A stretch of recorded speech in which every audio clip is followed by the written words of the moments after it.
আসসালামু আলাইকুম এভরিওয়ান, আপনারা সবাই কেমন আছেন? আশা করি সবাই অনেক ভালো আছেন। আমি আজকে আপনাদের সাথে একদম কম উপকরণে কিভাবে আপনারা কাপকেক তৈরি করবেন, তো সেই রেসিপিটি আপনাদের সাথে শেয়ার করছি। তো প্রথমে আমি এখানে হাফ কাপ ময়দা, হাফ কাপ চিনি, 2 টেবিল চামচ গুঁড়া দুধ, হাফ চা চামচ বেকিং পাউডার, হাফ চা চামচ বেকিং সোডা নিয়ে নিয়েছি। এখানে আমি 2টা ডিম দিব।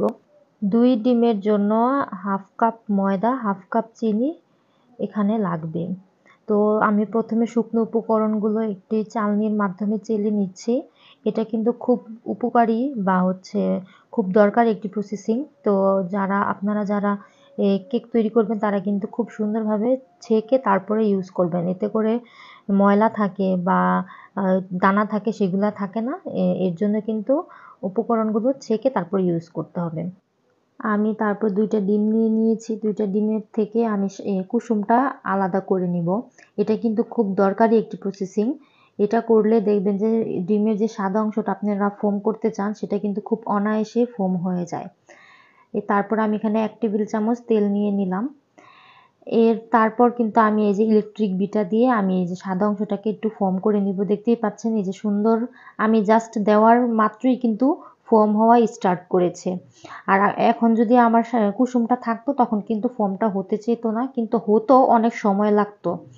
তো আমি সময় বাঁচানোর জন্যই কিন্তু এই প্রসেসিংটা ফলো করি। আর আপনারা যখন স্পঞ্জ কেক তৈরি করবেন তখন কিন্তু ডিমের সাদা অংশটাকে ফর্ম করাটা অত্যন্ত জরুরি। আমি এখানে তারপর চিনি দিয়ে তারপরে কিন্তু ফর্ম করে নিচ্ছি, দেখতেই পাচ্ছেন। তারপর আমি অনেকক্ষণ বিট করার পর প্রায় 3 মিনিটের মতো বিট করলেই কিন্তু এই ফর্মটা হয়ে যায়। বেশি কিছুক্ষণ বিট করতে হয় না। বিট করার কিছু প্রসেসিং আছে, আপনারা একভাবে ঘোরাতে থাকবেন, তাহলে কিন্তু খুব সুন্দরভাবে এই ফর্মটা হয়ে যায়। তারপর আমি এখানে এই যে ডিম আর তেলটা যে রেখেছিলাম সেটা কিন্তু দিয়ে আমি জাস্ট একটু মিক্স করে নিব। এখানে আমি একটু ভুল করেছিলাম, এখানে যে আমি চকলেট এসেন্সটা দিয়েছি সেটা আমি একটু পরে দিয়েছি, আমার মনে ছিল না। এই সময় কিন্তু আপনারা ডিমের কুসুমের সাথে এই চকলেট এসেন্সটা দিয়ে একটু মিক্স করে নেবেন।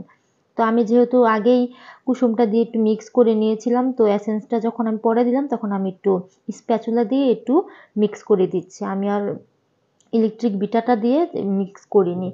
তারপর আমি যে শুকনো উপকরণগুলো সুন্দরভাবে চেলে রেখেছিলাম সেটা আমি অল্প অল্প করে দিয়ে আলতোভাবে, যাতে ডিমের সাদা অংশটা যাতে নষ্ট না হয় সেদিকে খেয়াল রেখে কিন্তু মিক্স করে নিতে হবে। আপনারা আস্তে আস্তে কিন্তু যখন আপনারা স্পঞ্জ কেক তৈরি করবেন তখন কিন্তু খুব আলতোভাবেই এই প্রসেসিংটা আপনাদের চালিয়ে যেতে হবে। আবার যখন পাউন্ড কেক তৈরি করবেন তখন কিন্তু এই প্রসেসিংটা আপনাদের ফলো করতে হয় না। তখন আপনারা যেভাবে মন চায় সেভাবেই কিন্তু এই ময়দাটা আপনারা মিক্স করতে পারবেন। তো যখন পাউন্ড কেক আর স্পঞ্জ কেকের মধ্যে কিন্তু এই জিনিসটা কিন্তু আলাদা হয়ে থাকে। তো আমি এই যে দেখতেই পাচ্ছেন আস্তে আস্তে কিন্তু সুন্দরভাবে মিক্স করে নিচ্ছি। আমার মিক্স করা হয়ে গিয়েছে। তারপর আমি আমার যেই মোল্ডে আমি এটাকে বসাবো, তো সেখানে আমি একটু তেল ব্রাশ করে দিচ্ছিলাম।